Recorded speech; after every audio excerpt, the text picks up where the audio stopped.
Mariana Terán Fuentes es doctora en Historia por la Universidad Autónoma de Zacatecas, en donde labora dentro del programa Maestría-Doctorado en Historia. Obtuvo el primer lugar en la categoría de investigación en el Certamen Internacional de Historia, Las Gestas de la Identidad Nacional, convocado por la Biblioteca Mexiquense del Bicentenario en 2010. El libro, publicado por el Fondo Editorial Estado de México, lleva por título Por lealtad al rey, a la patria y a la religión, Zacatecas 1808-1814. El pasado 23 de junio recibió la Medalla al Mérito Revolucionario de Investigación que le otorgó el gobierno del estado de Zacatecas en el marco del 102 aniversario de la toma de Zacatecas. Entre sus libros destacan, además del ya mencionado, El artificio de la fe, la vida pública de los hombres del poder en el Zacatecas del siglo XVIII, Interceder, proteger, consolar, el culto guadalupano en Zacatecas, y Bosquejo de un inmenso cuadro, Liberalismo constitucional y formas de gobierno en Zacatecas, 1823-1846. Ella es miembro del Sistema Nacional de Investigadores, nivel 2. Y el día de hoy nos presenta su trabajo titulado Las 7 leyes, monstruo jurídico o liberalismo constitucional. Adelante. Muchas gracias a Graciela Bernal, a Elías Guzmán, a la Universidad de Guanajuato y a la legislatura de este estado por su muy gentil invitación, y también agradecer el subtítulo de este coloquio, porque lo que voy a presentar es una mirada local. La historiografía sobre las primeras décadas del orden republicano en Zacatecas presenta dos consensos. El primero es que el federalismo fue una expresión del liberalismo a través de la nueva cultura de la representación, la formación de la opinión pública, el papel de los funcionarios en la defensa de la Constitución y la soberanía. En ese consenso historiográfico se ha considerado el peso de la tradición educativa y cultural de la provincia como un antecedente fundamental. Los catálogos bibliográficos de las distintas librerías de la ciudad dan cuenta del creciente interés por temas como el constitucionalismo, el liberalismo, las formas de gobierno.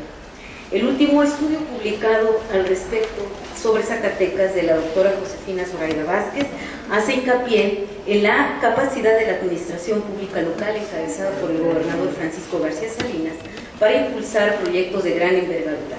Los estudios que han centrado su análisis en el federalismo en la entidad coinciden en que se trató de una generación de políticos con sello liberal que tuvo capacidad de llegar a acuerdos para la implementación de políticas particulares que consolidaran su vocación autonómica. El otro consenso es que, por lo menos hasta lo que se ha escrito, con la entrada en vigor de las 7 leyes y la República Central, el liberalismo tuvo descalabros evidentes. El que fuera gobernador de Zacatecas, García Salinas, advirtió en 1834: el pacto federal ha quedado disuelto. No era para menos con una serie de eventos que desde la interpretación de las autoridades estatales habían puesto en jaque este pacto federal, como las elecciones de 1828 o el decreto de reducción de milicias. La escritura de la historia política local desde el siglo XIX hasta algunas de las contribuciones recientes consideran que el centralismo fue un fracaso y constituyó un severo freno a la prosperidad de Zacatecas y de la República. Fue un antiliberalismo traducido en la notoria disminución de la representación municipal, en la estructura autoritaria para designar al gobernador, en la creación de un cuarto poder arbitrario, en el carácter conservador de la nueva propuesta constitucional. El centralismo fue entendido como el freno al liberalismo. Hacia 1834, las críticas al federalismo arreciaron en la opinión pública. Me saltaré algunas de ellas, pero Francisco Manuel Sánchez de Tagle valoró que aquellos años de federalismo se habían traducido en una serie de borrascas y pronunciamientos tan pueriles, reducidos al quítate tú para ponerme yo. Como se ha estudiado, Zacatecas fue la última pieza por derrocar que antecedió la formulación de una nueva expresión constitucional. La desobediencia que fomentó el gobernador Manuel González Cosío frente al decreto de reducción de milicias y su desafiante actitud con el gobierno general desbordó cualquier intento de conciliar desacuerdos. La opinión pública no fue indulgente con Zacatecas. Entre otros motes se le llamó aparato fanfarrón de poderes, demagogia leperocrática o sultancillos. Su milicia cívica fue ridiculizada y García Salinas corrió más o menos con la misma suerte cuando se conoció que había sido nombrado comandante en jefe, sabiendo que no conocía ni tenía la más mínima experiencia militar. José María Gutiérrez de Estrada y José María Tornel expusieron las razones de su profundo desacuerdo con la posición de las autoridades zacatecanas. Aquella entidad había usurpado funciones, sus pretensiones locales no tenían por qué llegar a ser legislación general. La manera en cómo Zacatecas había entendido el pacto federal no tenía que ser asumida por el conjunto de las entidades ni por el gobierno nacional. Eso rayaba en soberbia. Una batalla, el 11 de mayo de 1835, en la que Santana redujo sin muchos problemas a la famosa y poderosa milicia zacatecana, representó el último episodio del protagónico papel que desempeñó la entidad hasta entonces. De inmediato, Zacatecas fue castigado con la aprobación por parte del Congreso de independizar el partido de Aguascalientes en ese mismo mes. Las razones de los integrantes del Ayuntamiento de Aguascalientes por solicitar su separación se centraron en que la legislatura había frenado cualquier iniciativa de aquel partido por impulsar su prosperidad, atentando contra su libertad y sus derechos. En una extensa representación que dirigieron al Congreso, expusieron que esa fama liberal de Zacatecas nada tenía que ver con el trato despótico que habían recibido los municipios de parte de las autoridades del Estado, quienes habían ejercido el poder de manera arbitraria. Recordaron que desde la legislación española el ayuntamiento tenía un lugar preponderante. Si la idea del bien común de los pueblos fue alentada en tiempos de monarquía, ¿cómo podía ser contraria en tiempos de la República? Los ayuntamientos no podían reducirse, cito, a esclavos bien vestidos. El caso de la separación de Aguascalientes respecto a Zacatecas permite observar dos procesos. Por una parte, las autoridades de Zacatecas demostraron capacidad de establecer coaliciones con entidades vecinas, valiéndose de la eficacia del discurso federalista en torno a la defensa de la soberanía y de la Constitución, pero con un ejercicio de poder centralizado, como nos mencionaba en la mañana el doctor Ira de Gortari, que subestimó la tradición municipal. Por otro lado, la serie de representaciones de los ayuntamientos que se pronunciaron por la República Central a lo largo de 1834 evidenciaron, como este caso que estoy citando, los conflictos de interés con la pretendida jerarquía política de las legislaturas. Los estados de México Central pugnaron por diseñar una nueva constitución, en Zacatecas se propuso la reforma. Los argumentos para establecer un nuevo constituyente radicaron en que la experiencia podía ser un elemento de gran valor para mejorar las constituciones. 11 años de forma de gobierno federal eran suficientes para reconocer excesos y establecer nuevos límites en un código constitucional que fuera producto de una reflexión madura donde práctica y ley condensaran una posibilidad para garantizar una mejor organización de la sociedad mexicana. Ejemplos los habían dado otras naciones. El Ayuntamiento de Guadalajara hizo referencia al derecho indisputable de los pueblos de constituirse de nuevo. Para justificar otro diseño constitucional, Sánchez de Tagle formuló argumentos muy semejantes a los que apuntara Fray Servando en 1823. Los mexicanos no estaban preparados para una rápida transición. La independencia no podía cortar costumbres, instituciones y organización prevalecientes por siglos. El proceso de tránsito debía ser gradual.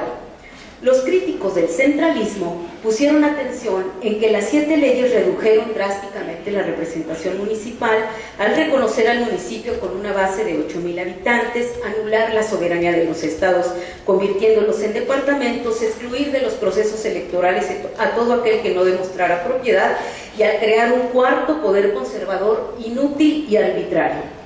Alfonso Noriega sostiene, por el contrario, que ese monstruo jurídico menospreciado por los más importantes juristas mexicanos representó una innovación al declarar la existencia de garantías individuales en la primera de sus leyes, al poner límites no solo al legislativo sino también al ejecutivo con la creación del cuarto poder. La pretensión por crear el supremo poder conservador venía en gran parte de la valoración de la experiencia federal reciente que había probado una y otra vez su estado fluctuante, donde las acciones de las nocivas revoluciones justificadas con la pretendida voluntad popular probaban estar por encima del Código Constitucional. Para Sánchez de Tagle, el poder conservador tendría la misma lógica que el movimiento físico de los cuerpos. No era activo en sí mismo, sino detendría la acción de los otros, lo resistiría, pero ¿qué necesidad de ese poder si en los otros poderes están los hombres buenos? El político respondió, para que no dejen de serlo. El nuevo orden pudo haber sido un descalabro para la representación municipal, pero a través de mecanismos no necesariamente previstos por las leyes constitucionales del 36, se desarrollaron prácticas que ayudaron a conformar un derecho de los ciudadanos que supieron interpretar los representantes de la Junta Departamental y el Congreso General. Me refiero al derecho de petición, formulado justamente como una reacción ante la nueva composición de la estructura del Poder Ejecutivo en el nivel departamental. Para observar en el plano de la representación política la conformación del derecho de petición durante la República Central, considero dos dimensiones: el conjunto de acciones encabezadas por vecinos de distintas comunidades del departamento de Zacatecas y las observaciones que realizaron los vocales de la Junta y el diputado Pedro Ramírez en 1841. Las autoridades unipersonales, como el jefe político, implicaron una competencia con los ayuntamientos que lograron sobrevivir al artículo 22 de la Sexta Ley. En el caso de Zacatecas, esta figura de jefe político se introdujo desde 1832, pero sus funciones se especificaron en el Reglamento de Gobierno Interior de los departamentos de marzo de 1837. Designados por el gobernador y confirmados por el gobierno general, podrían ocupar el cargo de manera indefinida. Los jefes políticos se constituyeron en el brazo derecho del gobernador para garantizar el cumplimiento de sus atribuciones. Entre sus funciones, vigilar y sobrevigilar la administración de los bienes municipales. Simbólico fue que el nuevo orden constitucional se dio a conocer a las corporaciones por los jefes políticos. Ellos fueron los encargados de hacer circular los ejemplares de las leyes constitucionales y de darles lectura en presencia de los principales funcionarios y corporaciones civiles y religiosas.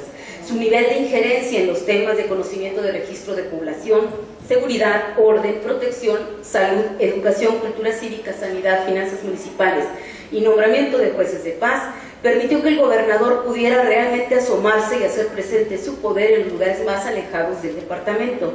El Ayuntamiento de Aguascalientes los etiquetó como celadores importunos. Según la documentación revisada, los jefes políticos se tomaron muy en serio su papel, sobre todo en lo relativo al reclutamiento y vigilancia de los vagos y malentretenidos. Dicha función fue objeto de confusión de competencias entre autoridades locales, pues en el reglamento de 1837 que cito, una de las atribuciones de los ayuntamientos era la de procurar la seguridad, protección y policía, persiguiendo a la gente viciosa, holgazana y malentretenida. En el artículo 69 del mismo reglamento se establecía una idea similar, otorgando al jefe político la facultad de destinar a vagos y ociosos a establecimientos como obrajes o haciendas de labor, y en los artículos 169 al 172 sería atribución de los alcaldes perseguir a malhechores y conservar el orden público. El diseño de un nuevo reglamento en 1839 trató de eliminar las ambigüedades, otorgando estas funciones al jefe político. La reglamentación particular para la conservación del orden durante el centralismo desató un conjunto de tensiones muy interesantes entre vecinos y funcionarios que, como el jefe político, se habían tomado en serio su papel.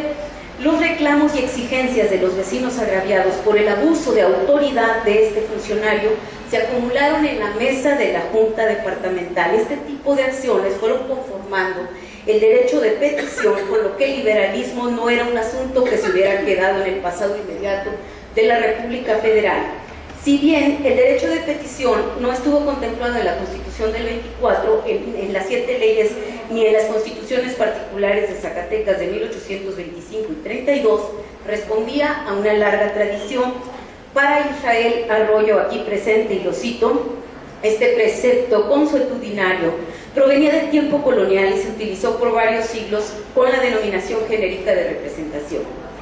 El haber sido considerado en la Constitución Española de 1812 en su artículo 373 y en el artículo 27 del Decreto para la Libertad de la América Mexicana en 1814 significó un importante antecedente constitucional que no dejó de reclamarse por vecinos y comunidades en las décadas subsecuentes. En algunas de las constituciones de las nuevas entidades sí que se formuló en el estado de Occidente, Yucatán, Tamaulipas, Oaxaca, Querétaro y San Luis Potosí.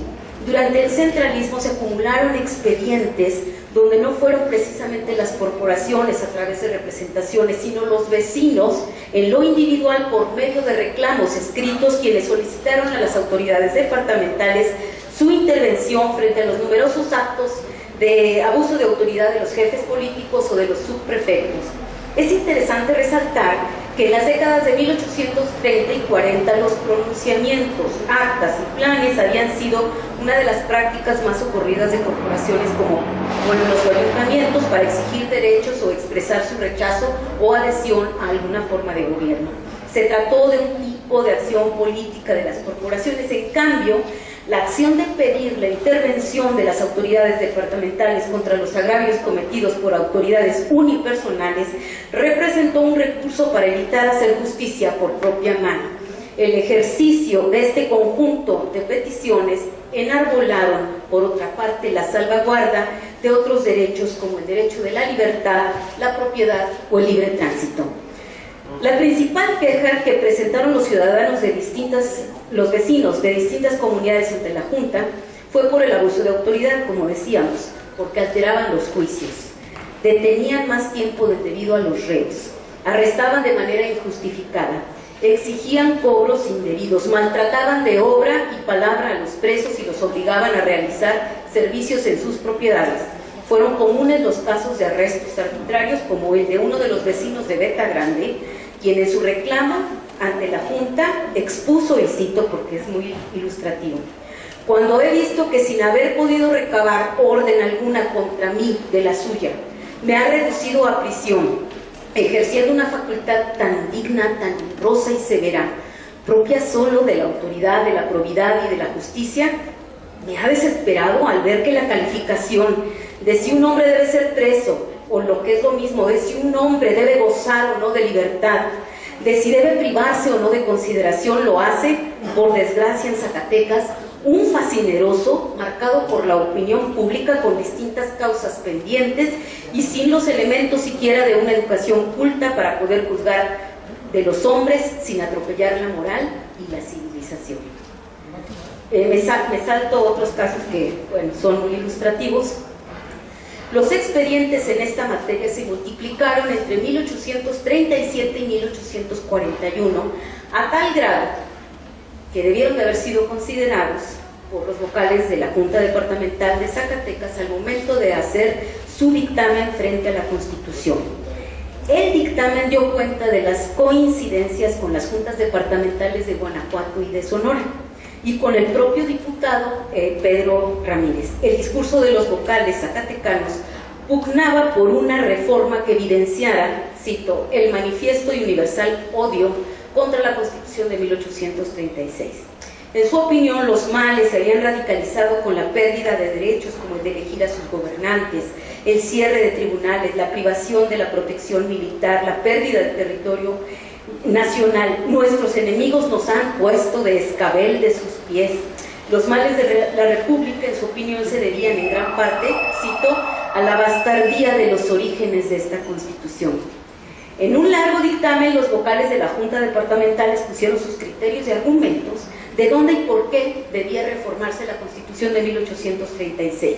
El derecho de petición encabezó la lista, circunscrito al derecho que todo mexicano debía tener para presentar iniciativas al Congreso o a las juntas departamentales. El argumento era la conservación de la sociedad política y la garantía del bien común. No se les podía privar de su derecho para que en el momento en que lo juzgase necesario, reclamasen todo aquello que tendiera al goce de sus derechos naturales. Esto, de ninguna manera, podía disociarse con el derecho de la libertad individual que también defendieron en ese mismo dictamen. La reforma debía descansar en este principio como uno de sus principales basamentos. Citaron a Montesquieu para afianzar su posición. La libertad política no podía lograrse con el sacrificio de la libertad individual. Los hombres deben tener el derecho a no estar sometidos más que a la ley. Esa fue su posición, por tanto no podían ser detenidos, presos, privados de la vida, maltratados por la voluntad arbitraria de uno o muchos individuos. El derecho a la libertad individual debía proteger a los ciudadanos de su decidir opinar, organizar su tiempo, escoger su industria, disponer de su propiedad, transitar donde convenga sin permiso ni obligación de dar cuenta de sus pasos, reunirse y asociarse con otros. Es, cito, el derecho de influir en la administración del gobierno o en el nombramiento de alguno o de todos sus funcionarios, sea por representaciones o por peticiones. A la Comisión le parece que estos y no otros son los fundamentos de una buena Constitución. En el ambiente político constitucional, la exigencia del derecho de petición como recurso que debía integrarse en los códigos estaba muy clara en la cabeza de algunos representantes. La Junta Departamental de Zacatecas y el diputado Pedro Ramírez insistieron en su inclusión como una manera de salvaguardar los derechos del ciudadano. Termino. El tema del derecho de petición fue planteado después por Mariano Otero para la redacción del Acta de Reformas de 1847. Lo cito: a mi juicio, en la Constitución, después de fijar la base, solo deben determinarse las prerrogativas inherentes a esa cualidad. Y en el artículo segundo que yo propongo, establece que el derecho de ciudadanía trae consigo el de votar en las elecciones populares, el derecho de ejercer petición, el de reunirse para discutir los negocios públicos y finalmente el de pertenecer a la Guardia Nacional. La condena que se hizo a las 7 leyes de conservadora, antiliberal y fracasada, sobre todo por su segunda y sexta leyes, ocultó que en esos años se fue formulando una nueva relación entre los gobernados en su calidad de individuos y las autoridades departamentales a través de la serie de peticiones que se le hicieron sobre los abusos de autoridad cometidos por este tipo de funcionarios. En el marco de la República Central se fue dando la promoción de una república liberal que fue perfilando una nueva posición del individuo respecto de las autoridades. Esto, desde luego, le resta peso a las interpretaciones que en su tiempo y ahora sostienen que el centralismo es un antiliberalismo. El liberalismo fue propio de la monarquía constitucional, del federalismo, del centralismo. El liberalismo constitucional representó no solo la fe en las constituciones, se trató de una implementación institucional y por diversos actores para la formulación de nuevas bases como el catálogo de garantías individuales, la creación del derecho de amparo, la pretensión por lograr el control de la constitucionalidad y la insistencia por considerar el derecho de petición en el Código Constitucional. Muchas gracias.